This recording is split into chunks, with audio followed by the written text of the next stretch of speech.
Hi guys, welcome to my video.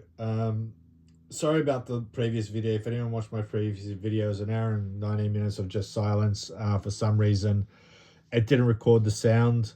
I know no one would have watched it for the hour and 15, 16 minutes. But for some reason, the audio didn't work, so I have to redo the whole video. So again, I'm just going to give everyone the warning now. It's about an hour and 15 minutes long, hopefully a little bit shorter on my second time around.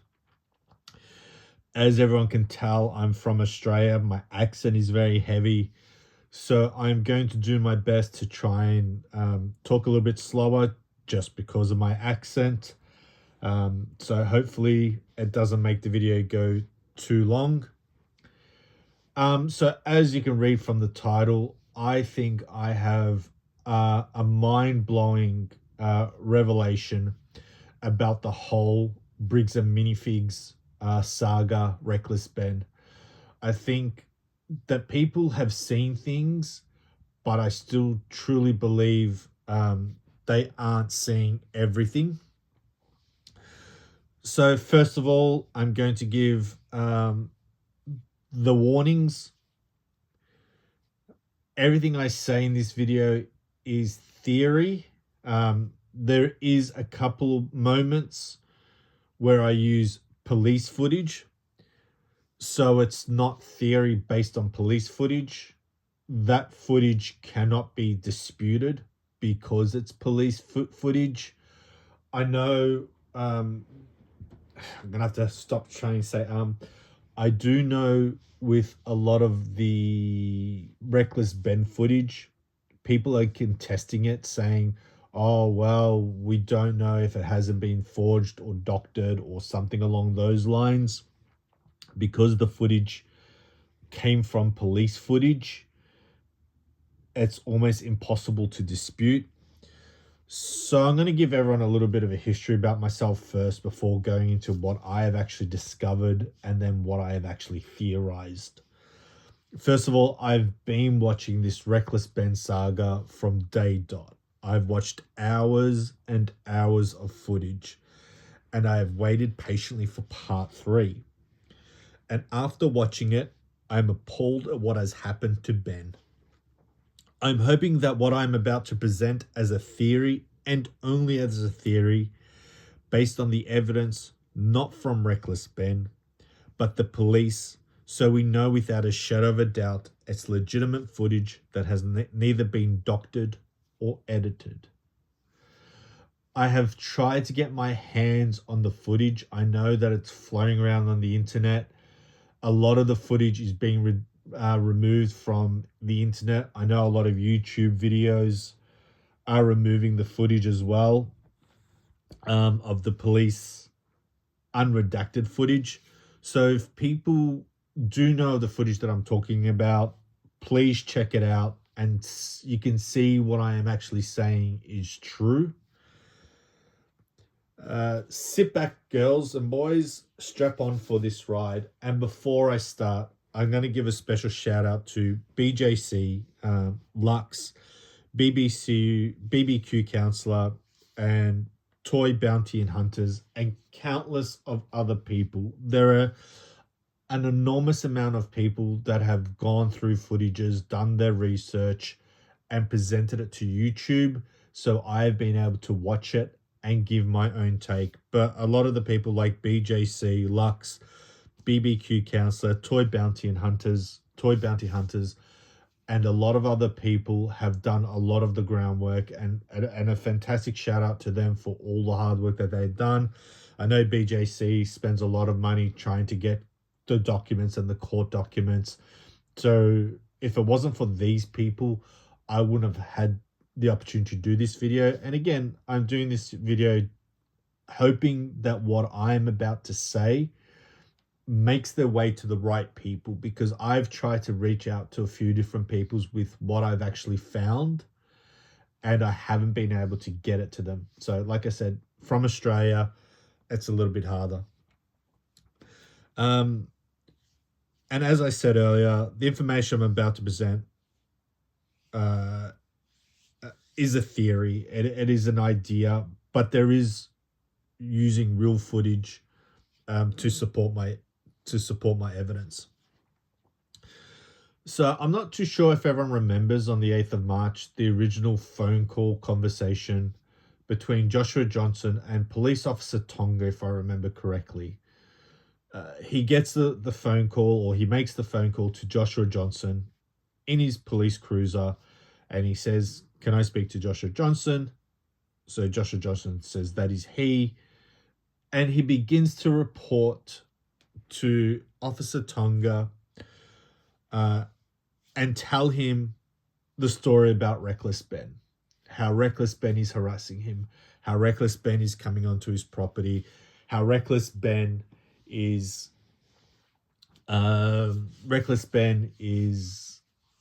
coming after him for some money that he believes he owes, not Reckless Ben, but Brian Mansell. He tells the story of Crystal Law and everything that happened in the Salem store. Now, this is really, really important. Joshua Johnson has told this police officer the history of the whole entire Reckless Ben saga. But he adds, he's not responsible. And I'm not here to contest the responsibility of that. I am here to contest the legality of Joshua Johnson and Ammon McNeff's claims regarding the whole Reckless Ben saga. So just remember, folks, Joshua Johnson has now told the police officer the whole Reckless Ben saga.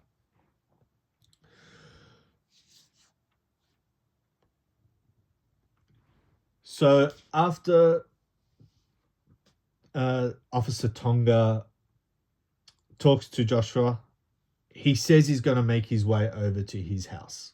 And it's like and again, this is where one of the videos, BJC did an extensive video where she tried to put him in order, the time slot. So on the 8th of March, around, I think it was like 13:10, Officer Tonga makes the call. He drives off. About 13:20 or 13:30, he arrives at Joshua Johnson's house. At 13:40, he gets out of the car. He walks over to Joshua Johnson, and he turns around after Joshua Johnson says to Officer Tonga, there he is. And Officer Tonga makes a call over the radio, see if you can get a stop on him. Now, this is the interesting part, because when Officer Tonga pulls in, we see that Ben gets pulled over, and that's the first police stop. Officer Tonga makes his way back to the car, eventually gets into the car, drives off, and he goes over to Ben Schneider, and he says the whole "welcome to Utah" or "how do you like Utah," all of that stuff. This is not refuted. This is uncontested. Now, the interesting part is what happens the next day or the day after, the 9th or the 10th. So remember, on the 8th, Joshua Johnson is going to church. He's wearing his white shirt, a tie, pants, shoes. He's about to go to church. Either the next day or the day after. It's like either the 9th or the 10th. He's wearing a flannel shirt. There's a meme of him being on his front doorstep, not wearing any shoes. And he's forever going to be known for the man that didn't wear any shoes. So that is the 9th or the 10th. Now, the police officer, it's not the police officer's body cam, but the police officer talking in the shot, if I remember correctly, introduces himself as Officer Pitt. Now, it is at this stage that Joshua Johnson reports to Officer Pitt what has occurred for the last few days. And he said, either yesterday or the day before, he actually says those words, either yesterday or the day before, he was coming onto my property. He was trying to break in. He was taking photos. He was scaring my family, referring to Reckless Ben and his people with him. So he's quite adamant about that he's scared for his life. We even go back to the first phone call with Officer Tonga, which people have commented on, where Joshua Johnson says to Officer Tonga, um, "If you don't do something about it, I'm going to shoot these kids." And people kind of graze over that. They kind of say, "Oh yeah, like he should have been arrested for making threats." But more importantly, the police officer should have said, again, when you know my background, and I've worked a few different jobs, they'll come out a little bit later on this video. But there's a thing that we learn. I'm not a police officer, don't get me wrong, but I do deal with dangerous people or people who are angry. I'm not a security guard, nothing like that. Just one of the jobs that I had where I had to deal with drunks. And we'd always get told, you need to learn to de-escalate the situation.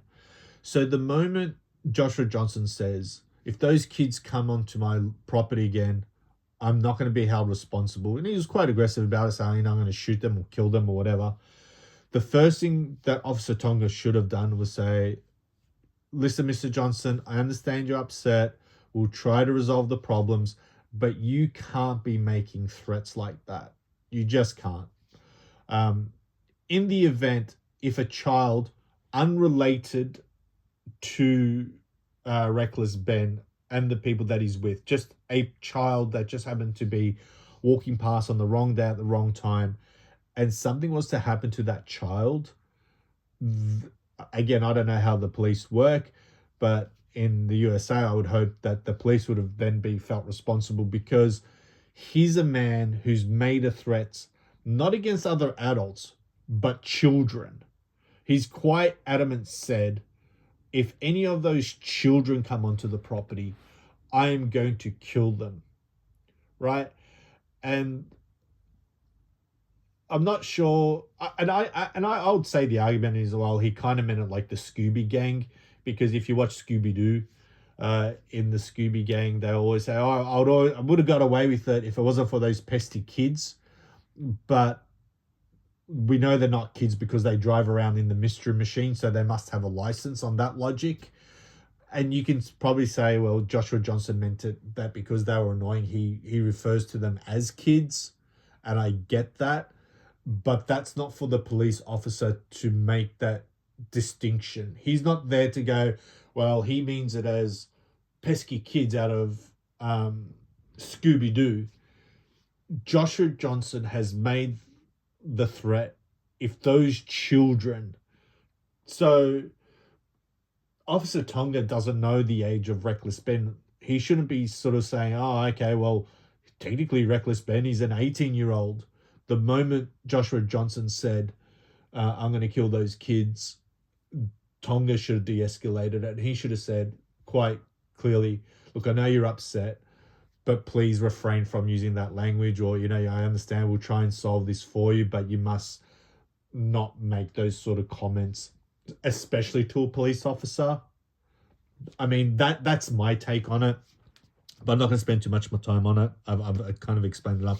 But going back to what he says to Officer Pitt, he says to Officer Pitt, these kids keep coming onto my property. He keeps coming on to look at my window, taking photos, this and that, and all the rest. Just, again, I'm not saying that the accusations are false, but I will prove to you that they are false. I can safely say that this isn't true because, as I just said, Officer Tonga leaves at 13:15, 13:20, and pulls up to Joshua Johnson's house, gets out, and walks over to Joshua. And then we see Ben and Tyler. We know it's Ben and Tyler for a number of reasons, but Ben and Tyler drive past and drive off. And then the police officer turns around and follows them. Now, interesting enough, Ben and Tyler have the footage of them being in the car at the exact same moment that Officer Tonga arrives. And Ben and Tyler have released footage where Ben pulls up the same day with Joshua Johnson in his white shirt and his pants, and they said he's talking to someone and he looks mad. I wonder who he's talking to. Funnily enough, he's talking to Officer Tonga at that moment, because Ben makes other comments, and if the timeline is correct, he has only just come from Brandon Best's house, or he's either come from corporate, right? And Ben makes a comment in the back of the car, oh, he must be talking to corporate. He's not talking to corporate. He's talking to Tonga, and he's getting quite uh, animated with Tonga. And if you listen to Officer Tonga's recording, you can almost pick up exactly the moment that Joshua Johnson is talking to Tonga from the perspective of um, Reckless Ben and Tyler, and match it up to the internal footage of when Officer Tonga is talking to Joshua. They're talking like that is the exact same moment. And at no point does Reckless Ben or Tyler get out of the car, which then makes the report that he made the next day to Officer Pitt actually false, because he says Reckless Ben is coming to my window and he's taking photos, he's scaring my kids, he's scaring my family, he's gone to my sister's house, he's done all these things. And not only is there no evidence, he actually contradicts the evidence that is actually there, because when Tyler and Reckless Ben pull up, there's like, oh, there's 3, 4, 5 cops. Oh my God, what's going on? And they drive off. And behind them, out of the rear window, if you look over Ben's shoulder, you'll actually see the car that pulls into the driveway and starts following them. So you can match up the exact moment of this recording of Ben pulling up to Joshua's house. He hasn't come out of the house. He hasn't got out of the car. He hasn't approached the house at all. But yet he's being given a trespass by Tonga when they get pulled over. He goes, I'm going to give you a trespass, because he takes the word of Joshua Johnson that he's come on the property, and he's going, I'll give you all a trespass. But that's just not even factually correct, because Reckless Ben is just basically pulling up while Joshua is talking to Tonga, and Tonga's pulling in at the exact same moment. So it's actually quite evident, based on the fact, if you looked over Ben's shoulder, you can see that police car turning around and following him. At no point did Reckless Ben ever get out of the car, and nor did Tyler. So they should never have been given trespass for that day. And then the next day, when Joshua Johnson reports it to Pitt, it was actually a false statement, because he's saying, oh, he was coming up to my house, he was looking through my window, he's taking photos. And that is just not even accurate. So we know Josh lied. We know that this is a lie upon another lie. Ben was never on the property. Now, as I said, there is a mind-blowing moment that I will reveal later, and it is just absolutely mind-blowing in regards to Briggs and Minifigs. Bricks and Minifigs. I just call them Briggs and Minifigs. I don't know why, but Bricks and Minifigs. But we have to go back to episode 1. And Joshua Johnson is having a heated argument with Ben. And he uses profanities. I'm not going to repeat those profanities. I don't want this video taken down for any reason, because this video needs to get out there. And so Joshua Johnson says to Ben Schneider, or Reckless Ben, sue me, you be the B word. He says, sue me, you. And he goes, and then he does the, you stole the Legos, da da da da da. We've seen that footage countless times before, but he says something. He says, sue me. Now, this is where it gets interesting, because in the recording of Officer Pitt, but it's not his body cam, it's the other officer's body cam, but in the recording with your iPad is fully charged. Sorry about that. With the recording, Officer Pitt says to him, on your own accord. And the reference to that is, he turns to Joshua Johnson, he says, on your own accord, you have no reason as to why you're being sued. And Joshua Johnson says no. So I'm going to put this into perspective, I guess. Is not the right word, but the word that I'm going to use. I ask myself, as a reasonable person, is this kind of a bit silly? So Joshua Johnson dares a reporter to launch a lawsuit and then watches the reporter do exactly what he asked and then runs to the police claiming they have no idea why they are being targeted or harassed by the reporter. To me, it proves absolute malice and a premeditation of false police reporting. So let's put those two halves together. So while Reckless Ben was in Salem's on the phone, Joshua Johnson's there going, sue me, you biatch. Yeah, I dare you to, da-da-da-da-da. And then when he's being sued by Reckless Ben, the first thing he claims is those documents are false. 100 billion, million, cajillion, bazillion % false. They're not real documents. They're not real papers. I have no idea. He comes here harassing me. I have no idea why he's trying to sue me. Absolutely none. But remember, he has told Tonga, he has told Pitt the whole story of why potentially Ben is there to sue them. He's told the story. Crystal Law, Briggs and Minifigs Salem. He's bought it. And we know this because it's on Tonga's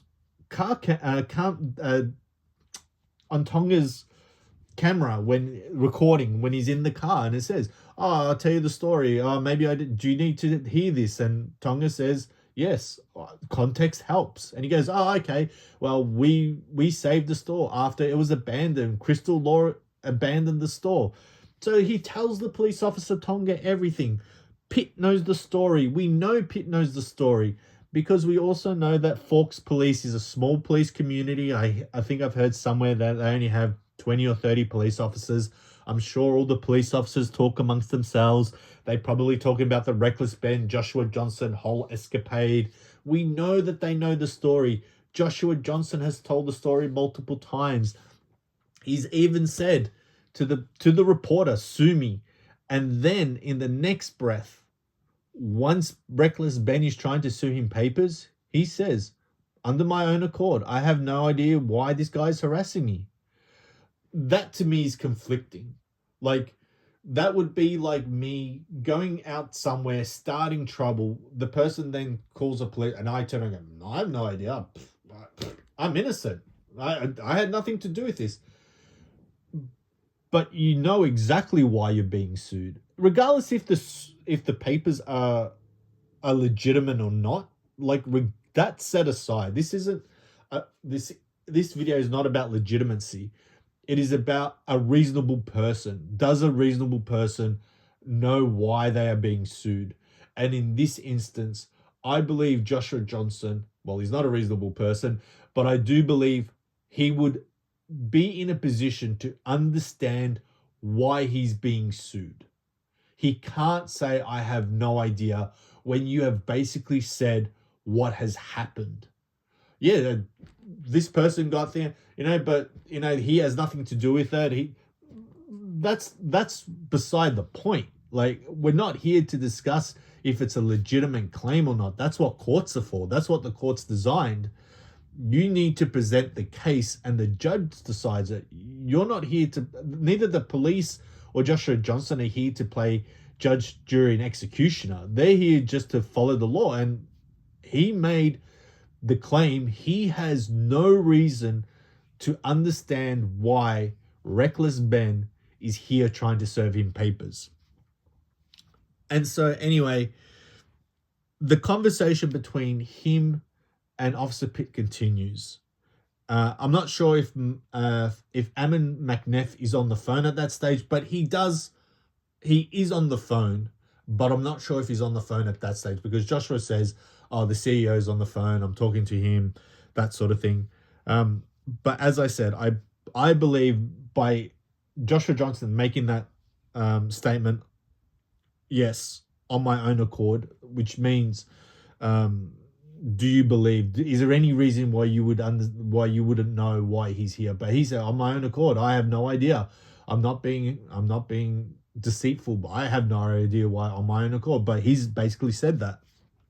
Anyway, Officer Pitt, have you never been to court before? Have you never been to court before? Officer Pitt says this to Josh. Josh says no. He's a YouTuber, so we know exactly the moment we're talking about. Officer Pitt, have you never been to court with him? No. Officer Pitt, never been to court. Josh adamantly says, no, I have never been to court. No one's ever been to court with him. There's a little bit of a back and forth, and that is where Officer Pitt says, on your own accord. And Josh says, yes, on my own accord. Josh is admitting here and now that he has zero idea what the lawsuit is about. Remember, Reckless Ben is sitting in the car trying to tell these police that he has a lawsuit, he has a legitimate claim, and he has the papers to serve Josh. So we're all on the same page. He's trying to serve these papers, and Josh, who has told Officer Tonga, who has told Officer Pitt, the whole Salem saga, and I'm going to refer to the whole Salem saga, minus the fact that I told Reckless Ben to come and sue me. Apart from that little tidbit, which would be reason enough. Come and sue me, Reckless Ben. Come and sue me, and we'll see how you go. And anyone looking at that would say, well, then you do know why he's suing you, because you told him to. So then Josh says yes on my own accord. Josh is admitting here now that he has zero idea what the lawsuit is about, why there is even a lawsuit, and he even goes so far to say the lawsuit is a fake, 1 million, billion, quadrillion %. Under his own admission, he claims he has no idea why Ben is trying to serve him with papers, framing them as fake papers, built purely for contact. He's harassing me, stalking me, and extorting me.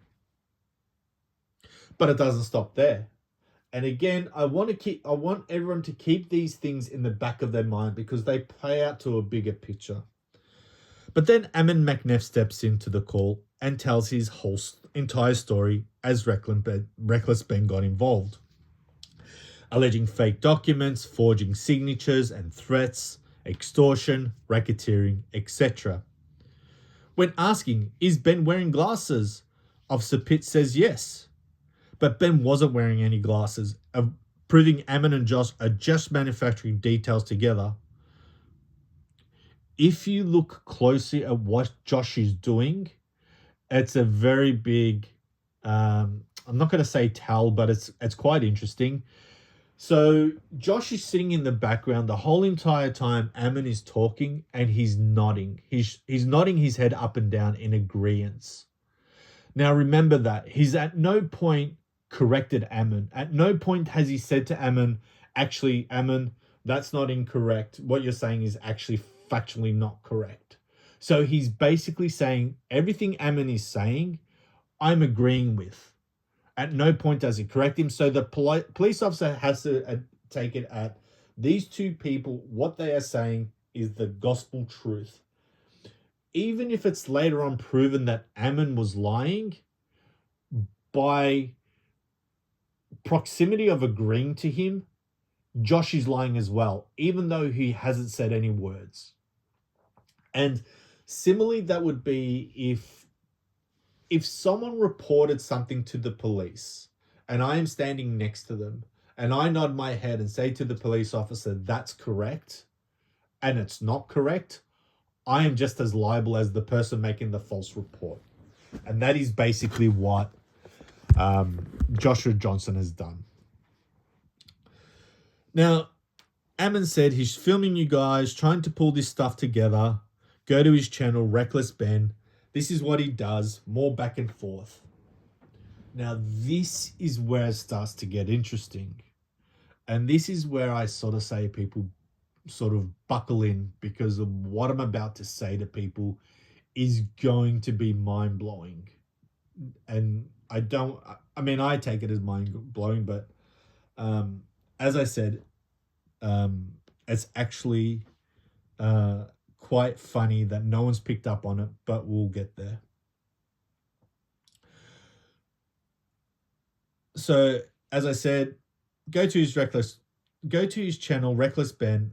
This is what he does. And there's that back and forth. And then he says, Ammon says, word for word, he has nothing to do with this case. So for the first time, Ammon just explicitly admitted there is an active case, even though Joshua had said to the police officer, there is no active case. And Joshua didn't even blink an eye. So now let's put this into context. So Joshua Johnson has told the police a day earlier what the case is about. Ammon has just told the police, Officer Pitt, what this possible person, Reckless Ben, could be doing here, trying to serve papers. But the police officer didn't take what they're telling them as reason for the suing. He hasn't put two and two together. Like, they're telling this story how he's come suing the wrong person. But again, that is not for Ammon to decide. That's for the courts to decide. But then he says to the police officer, there is an active case, even though Joshua Johnson had said a few minutes earlier, there is no case. There's nothing to answer to. But Ammon just said there was. Now, I'm going to do a Reckless Ben here. I'm going to do a Reckless Ben in this instance, where I'm going to give Ammon a little bit of the benefit of the doubt and say there is a case, but it's not a court case. It is a case between two people, me and the Mansells. So me and Brian Mansell, where there's a case between us where we're discussing it. So let's look at it that perspective. Let's say that Ammon was actually saying that me and Brian Mansell are in discussions to try and sort this out. But it's a case. And this is where I say where my background comes into it. One of my jobs that I had many years ago is I was a corporate bank officer. And I'm going to use this skill set a little bit later on, which is really, really important. But as a corporate bank officer, I dealt with multi-million-dollar deals, big companies worldwide, worked for one of the largest banks in the world. And if I had a dispute with a client, I would go to my manager and I'd say, I have a case. The client isn't happy. But let's say it escalated into something more serious and it went to the police and the police got involved and the police come and question me and they go, do you have a case? The answer is yes, I do.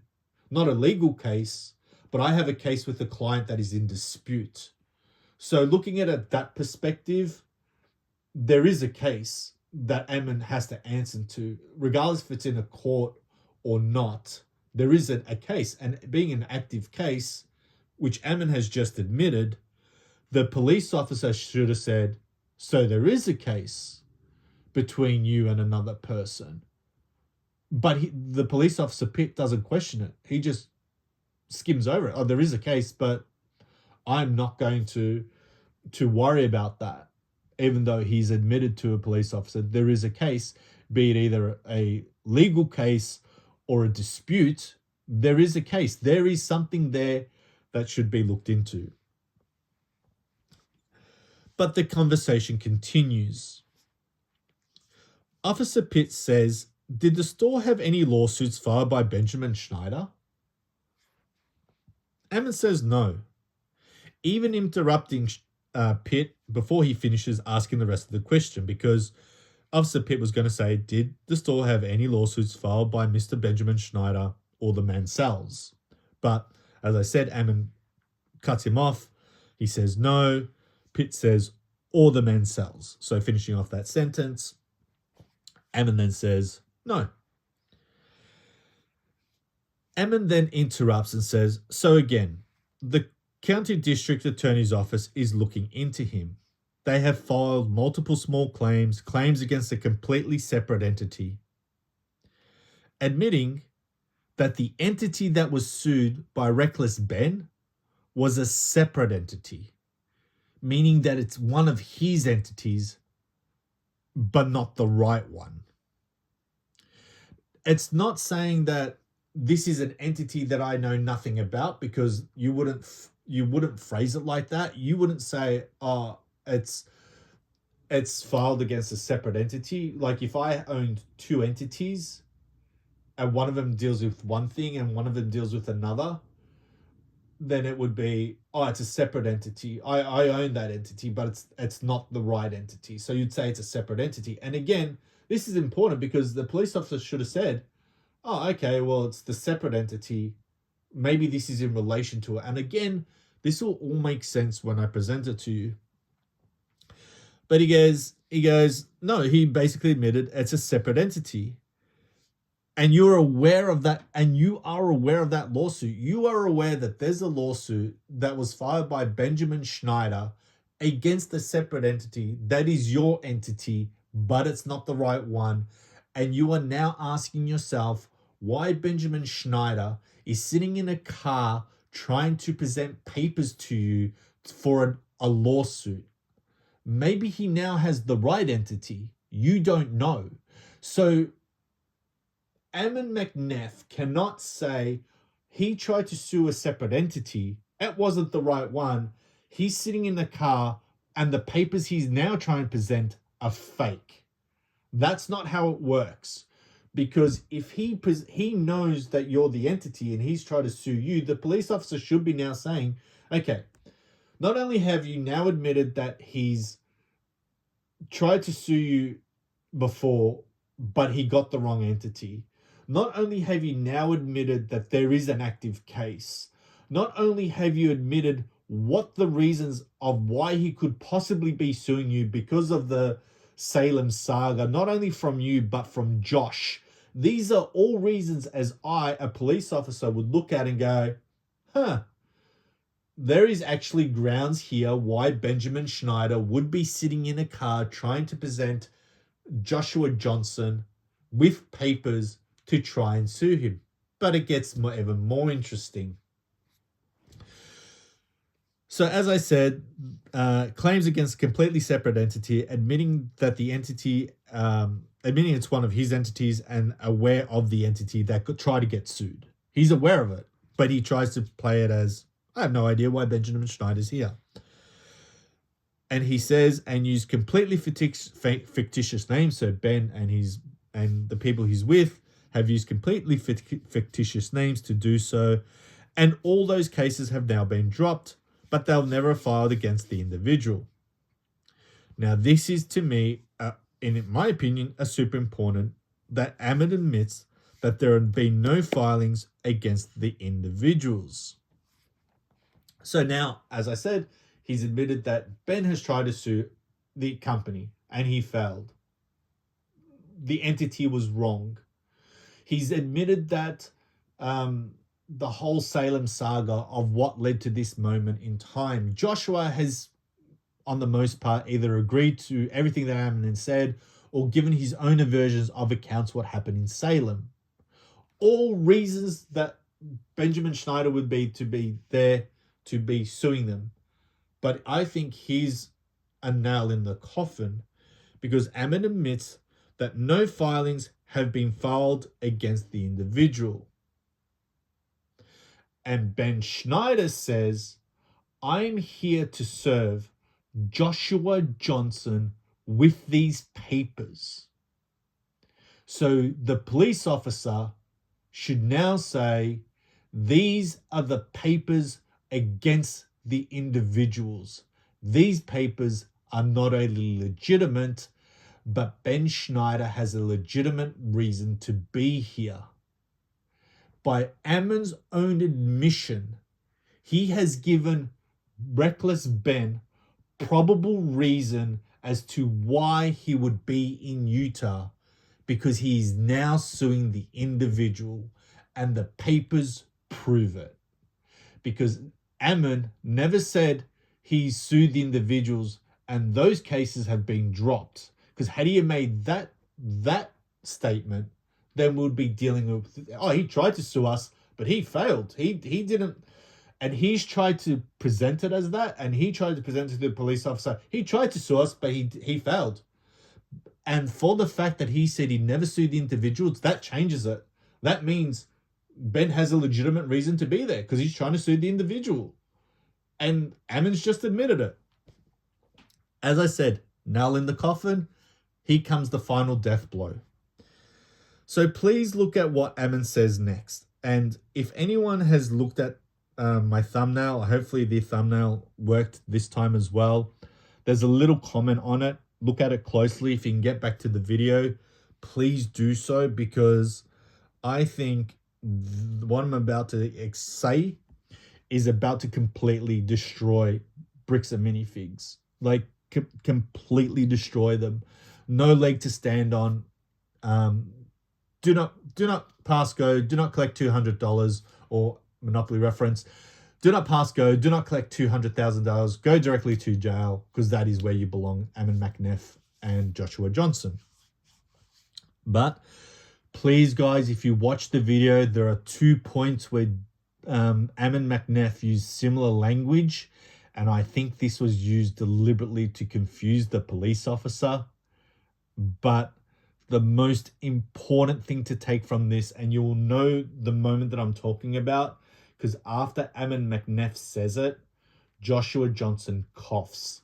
And he coughs deliberately to break up Ammon McNeff's, not only his concentration, but what he's saying, or to cover up what he's saying enough so the police officer didn't hear what he said, because the police officer will be like, all right, yep, not a problem. Yep, I understand. But Ammon McNeff basically, do not collect $200. Go to jail. Go directly to jail. Do not pass go moment.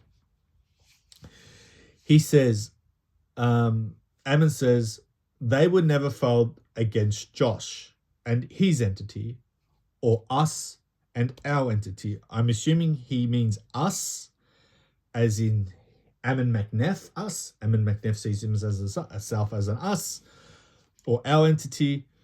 They were filed against either a completely fictitious entity or otherwise fraudulent.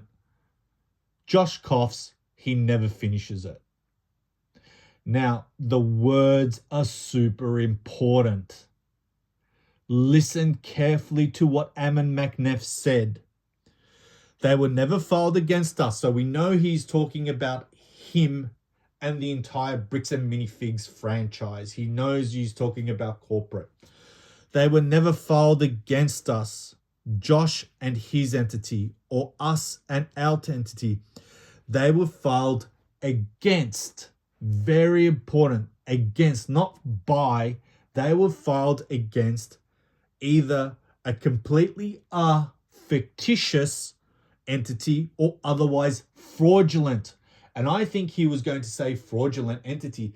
So basically, Ammon McNeff, on police camera footage, has admitted to the police that Josh himself and his company are either fictitious or otherwise fraudulent, because he states the words against a fictitious entity or fraudulent and stops. Right? So you're going to say, well, he didn't mean fraudulent entity. He might have meant fraud. No, because he actually says either they completely filed against a fictitious entity. So he's saying that his entity, the one that they did file against, was fictitious. We know he filed against one of his other entities because he made that reference earlier. They filed against a fictitious entity, a false entity, which was one of Ammon's main entities. He didn't say they were filed by fraud, because if he meant that Reckless Ben was a fraudulent entity, if he was trying to make that statement, which he made earlier, because he made, they filed fraudulent documents, and he made those words, he said it a few times, but when he referred to Ben, he would say they filed fraudulent, or they used fraudulent documents, they were using fraudulent.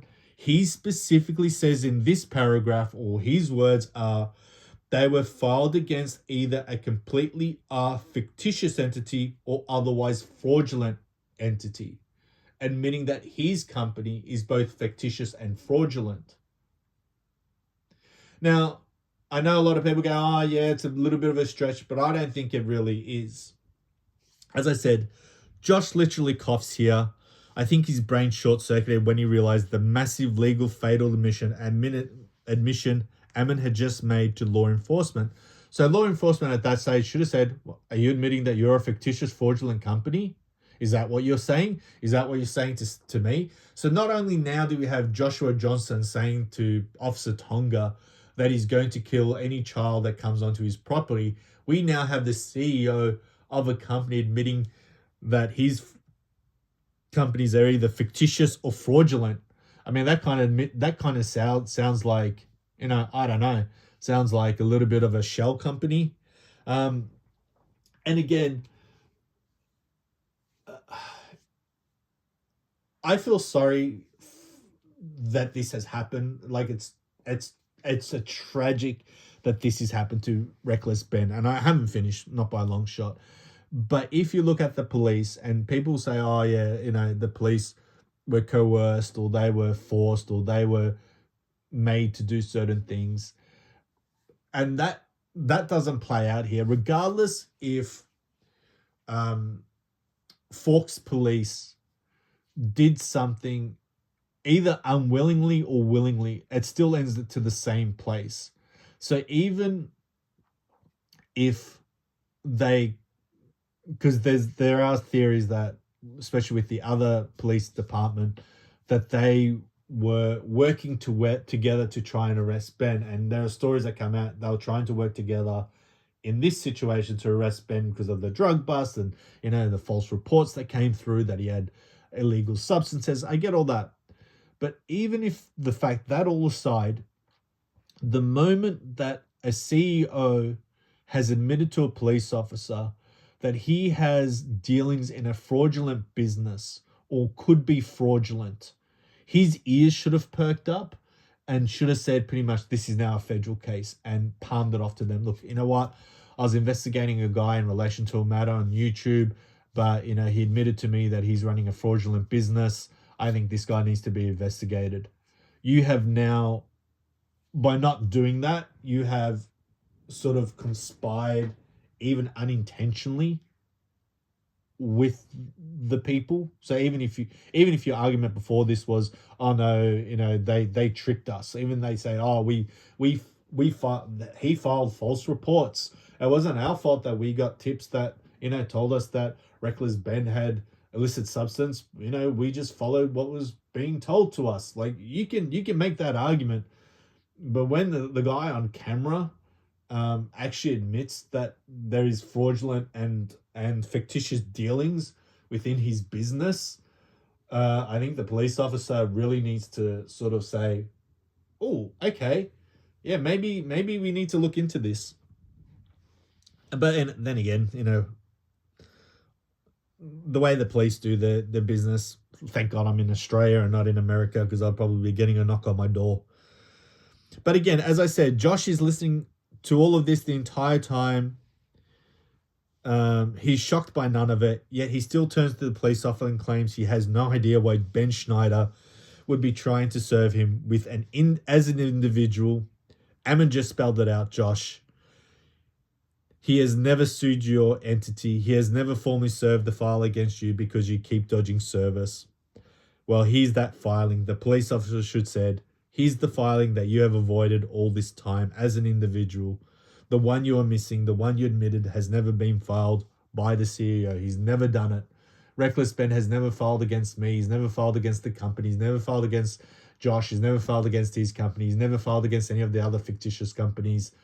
And yet you admit it to the police. You have no idea why Reckless Ben is here trying to serve you with papers.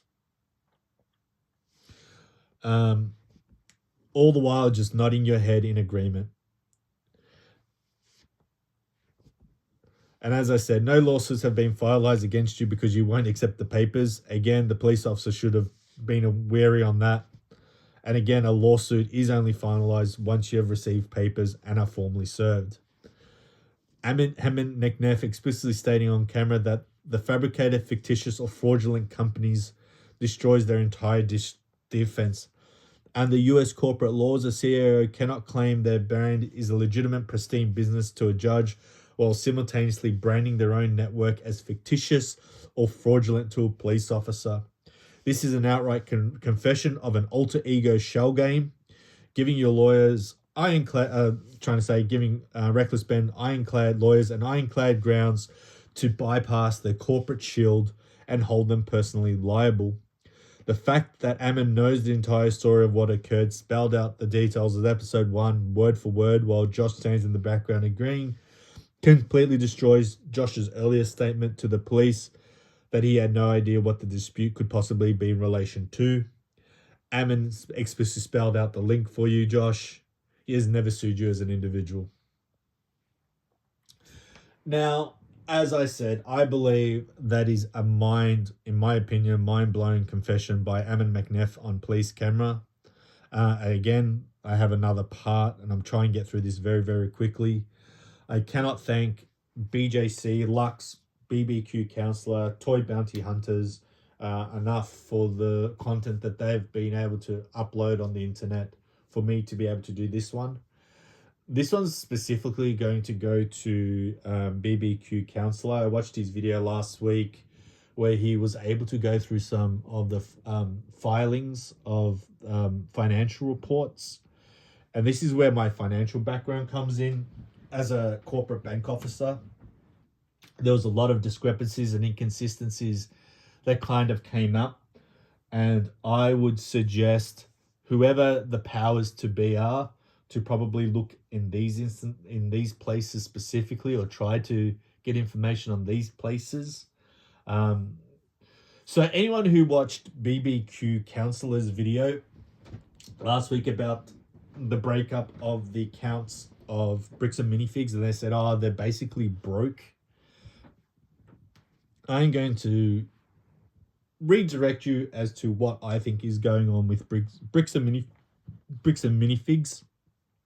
Excuse me, Bricks and Minifigs. So during the video of BBQ Counselor, there was a number of discrepancies that really stood out to me. And the main one was how much money they're spending on legal costs and accounting. And the second one, how much they're spending on corporate bonuses. They were two extraordinarily large numbers that kind of puts them into the negative or close to negative.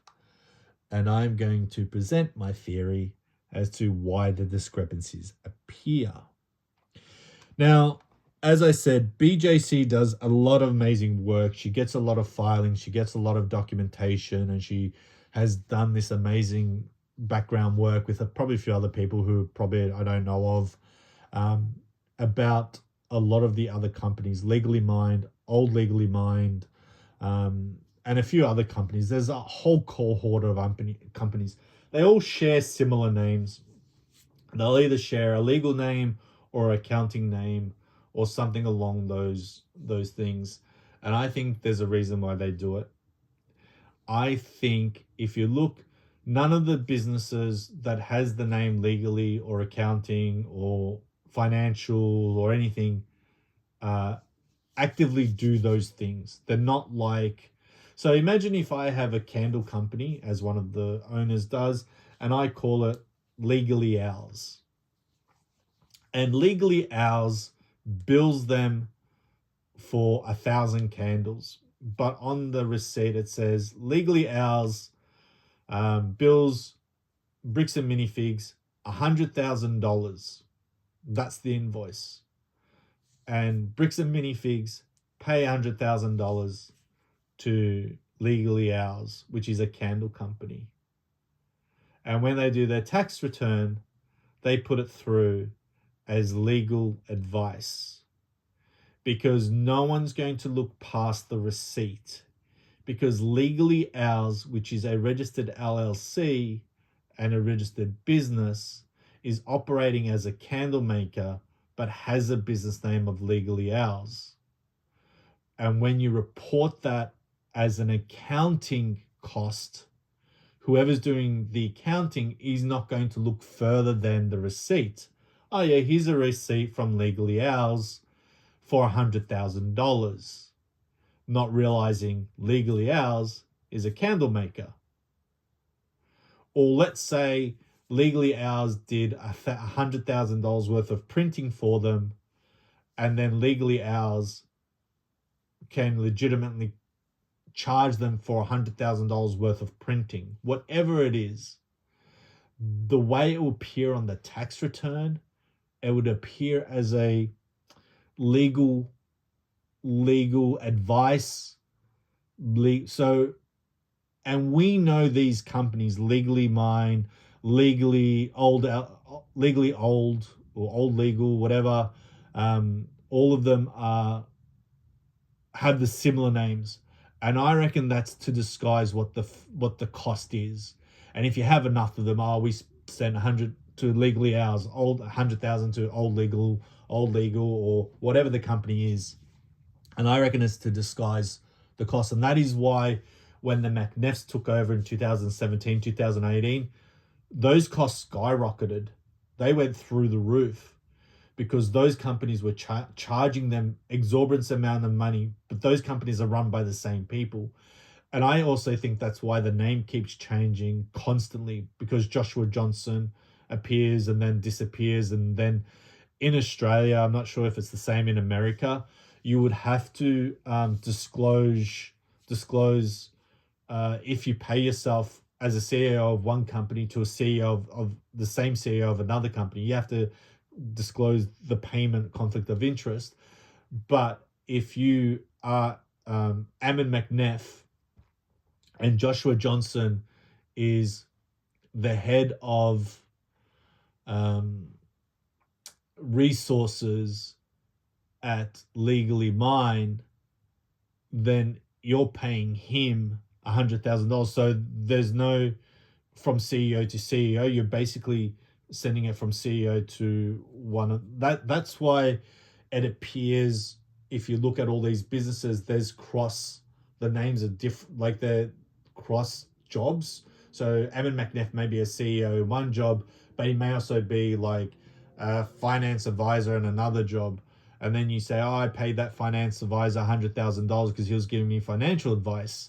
And if you look at Legally Mine, they run seminars. And if you were to do it kind of like legitimately, I wouldn't say it's legitimately, but Legally Mine could argue, well, we ran a seminar for Bricks and Minifigs. The seminar costed them $200,000 because Joshua Johnson is one of the speakers at that seminar. And if you listen to all the stories that all the franchisors say, like if you listen to the stories that Crystal Law, there's a guy who used to, I forget his name and I do apologize, who worked out of Miami. He had his store destroyed 2 times in the cyclones. Devastating story. He lost $500,000. They all say the same thing. It doesn't matter which franchisee you speak to. They always say, I never went to a corporate where they do like a corporate training. I believe the corporate training that they haven't been to, the corporate training that Bricks and Minifigs are charging, is the corporate training run by Legally Mine. That's my theory. Legally Mine is running corporate training, charging Bricks and Minifigs, but the training has never been had by the franchisees or the franchisors or the franchisors, whatever they are. I think it's a corporate seminar, and they're probably going a weekend away somewhere and then charging them $100 million. Joshua Johnson sending a bill from Legally Mine to Bricks and Minifigs. Oh, the weekend that we spent at, I don't know, Mexico, we're charging $100,000 because it was a seminar. I think it's more like that kind of thing, and I think that's why the legal costs have gone through the roof because no one's looked at who they're paying the money to. I think you need to look at who's being paid the money to, not just take it at face value that because a tax return says that they spent $1 million, $800,000 on legal costs, that they were paying legitimate legal companies, or that they were paying legitimate accounting companies, because Legally Mind, Old LLC, they all have these things in common where they have names that have nothing to do with their businesses. Like, calling your candle company, like, as an example, and I'm saying this as an example, calling your candle company first rate accounting, and then, saying, I got charged first rate accounting, $100,000 for advice. Anyone looking at it would be, first class accounting. They're an accounting firm, you know, especially because if they're an LLC. I think it's more of that at play here than simple, they're spending astronomical counts paying these lawyers, the ones that are dealing with this reckless Ben saga. I don't think they're paying lawyers that much amount of money. I think they're paying their own corporations exorbitant amount of money to try and move money around, to give the illusion that they're broke at the same time having money. Now, this is the second part that I actually find more interesting. People say to me, not say to me personally, but the question that came up a lot was, why is there these corporate run bricks and minifigs franchise stores? Why is there these corporate specific ones and non-corporate ones? And I believe I can answer that with two reasons. I don't know if it's one reason more than the other. I do not know if it's a combination of both reasons. I don't ever know if they're swapping the reasons. Like maybe it's a little bit of out of column A and a little bit of out of column B. But I think bricks and minifigs are doing two things based on the stories that have come out. First of all, I believe, based on the stories that the gentleman, and again, I apologize that I forgot his name, the one that had his store wiped out in the cyclones, based on what Crystal Law says, and a few other people, none of the franchisees' contracts are the same. They're all different. This would lead back to point one, when BBQ counselor says corporate bonuses have gone up through the roof, and I can explain why that occurred. Imagine you have a corporate contract and a franchisee contract, and they're completely different. Not only are they different between each franchisee, but they're completely different between corporate and franchisee. I believe if you looked at a corporate contract, you would find an additional line or a few lines. If you reach your corporate targets, you'll be paid a bonus. I believe that the reason the amount of the bonuses have gone up is because corporate are reaching their financial bonuses. And they're doing this two ways.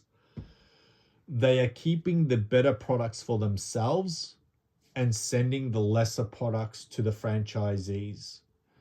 So imagine a piece of Lego that is worth a lot of money comes across the table, and they redirect it to one of the one of the corporate stores, and they reach their target of, if you make your target of $500,000 this year, in this financial year, we'll give you a 2% bonus on your salary income.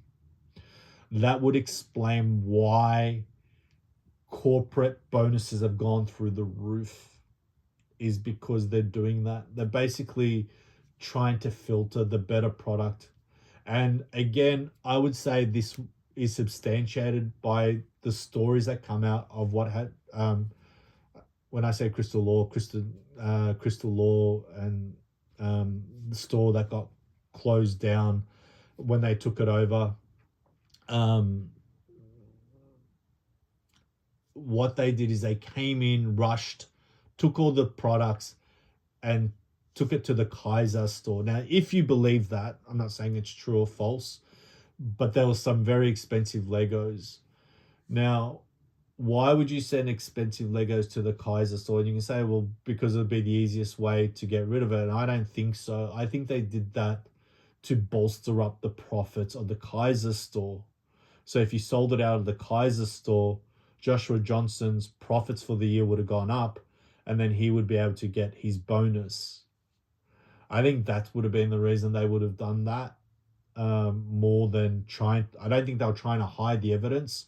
I think, well, they would have tried to hide the evidence, but I think on the back of it, if they did that, it would actually bolster up Joshua Johnson's profit for the year, and then he would have then been able to claim a bonus. I generally think that there is a clause in the contract between corporate and corporate run stores that they get a bonus when they reach their goals.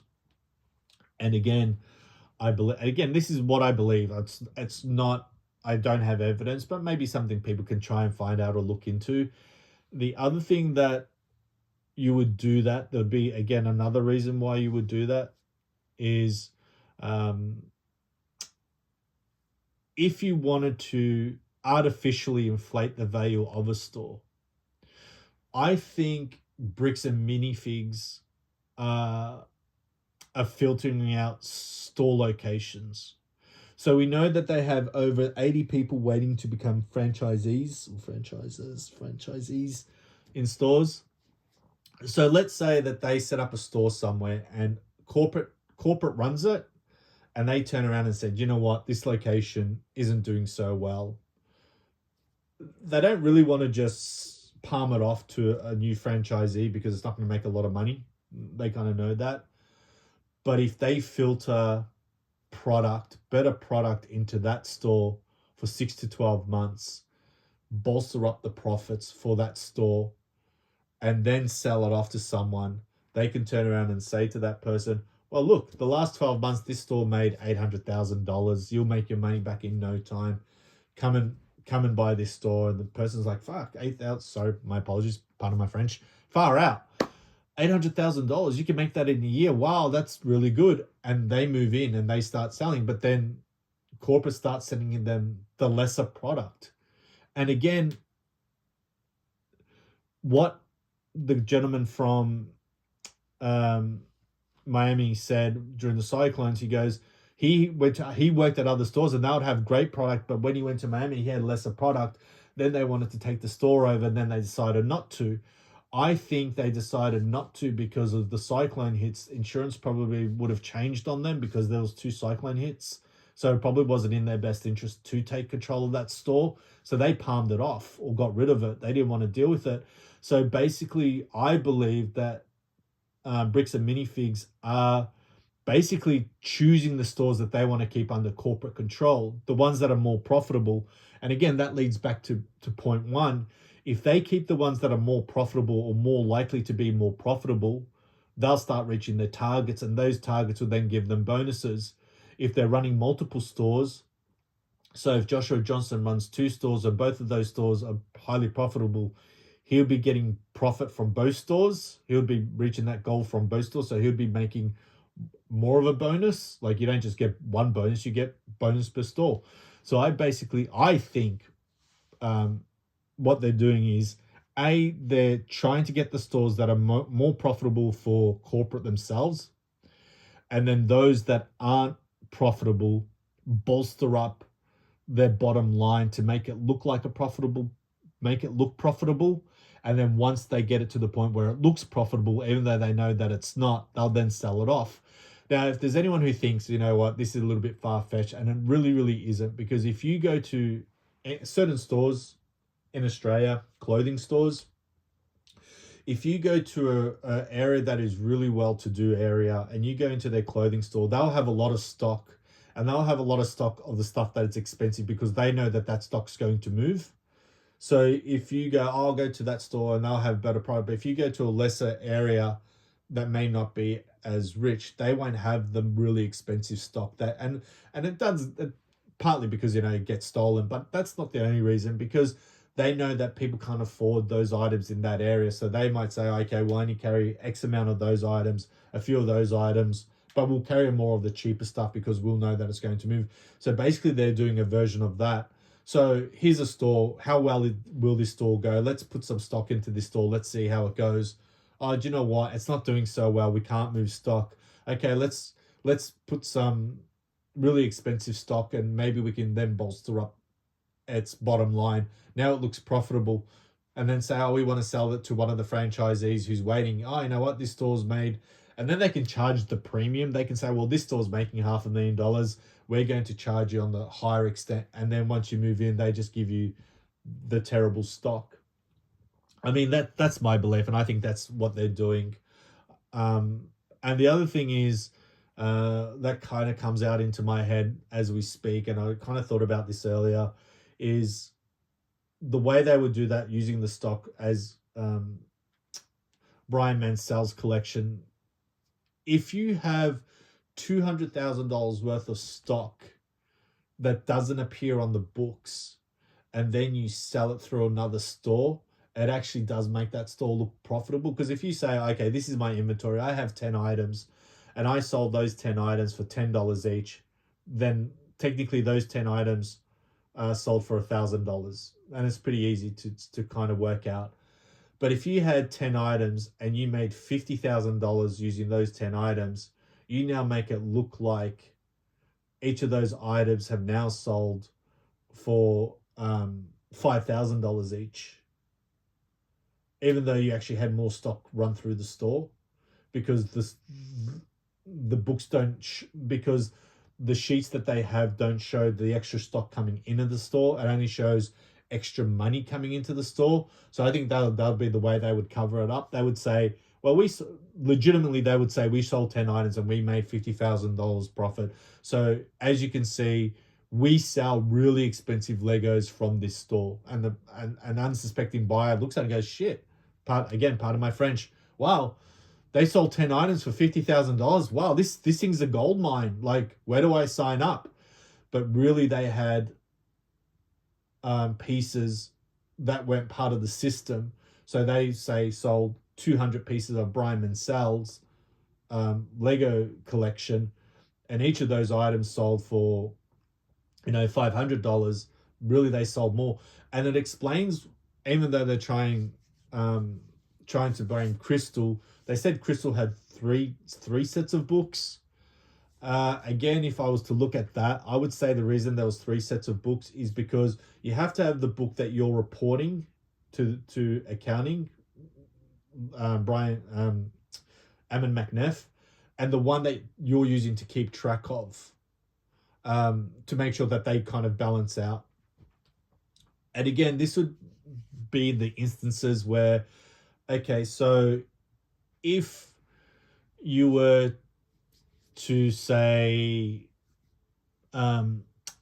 with the collection of the Brian Mansell collection that no one knows disappeared and vanished, but in your inventory list, Crystal Gorman Law makes the claim that there was an inventory list that showed an item worth $10,000, the Cloud City one. We'll use that one for an example because that's the easiest one that I can think of. So Cloud City, $10,000, that's what it sells for. It was in the store. We know it was in the store, but then it vanished and disappeared. So what Ammon would most likely do to cover that up would be to say that piece got stolen, lost, or misplaced, or damaged. And then magically another store would sell an item for $10,000, but that item was sold as something else, or a number of items were sold to make up that $10,000. So instead of one item making $10,000, there'll be 5 items making $2,000. But you have to make sure that book A matches book B. So in your inventory list, you would have set A sold for $50, set B sold for $50, set C sold for $50, and so forth. we did have a Brian Mansell piece, but that item vanished, disappeared, got lost or stolen. So there's $10,000 worth of inventory gone. And in the other book, you would have $10,000, and those $10,000 were split across the 5 products to make it like it looks like $10,000. So on the ledger it balances. That's how they keep track of items. So ledger A is the the fake stuff, and ledger B is the real stuff, because it has to equate to the same amount of money. And that's pretty much how you would move money around in that sense, because you would have to make sure that that you are ending up with the exact same amount of money that you claimed you had. So yeah, I think from my personal experience, and again, this comes from a banking background, when you want to fraudulently move money around, these are the things that you have to look for when large amounts of money, like this was my job, I would have to look to see if people weren't moving money around illegally or trying to hide money when we're trying to give them loans. We would ask for bank records. So if people want to question where my experience comes from, it comes from this, the fact that I would have to look to see if there was fraudulent documents. I had to do what they would call accounting and stuff like that. That's kind of a little bit my background. So again, I would say that's why there's 3 sets of book. I'm not saying who's in control of those books, but you would be controlling 3 sets of books, because you basically want your real books to equate to what you want to represent. And if you have a Brian Mansell collection like the Cloud City, that's $10,000, and it's being sold $10,000 with 5 other pieces at $500 each. So you got $13,500 in pieces. But in your book, you want the $13,500 to be sold equally over less pieces, while still claiming that the original piece was either 100%. lost or damaged.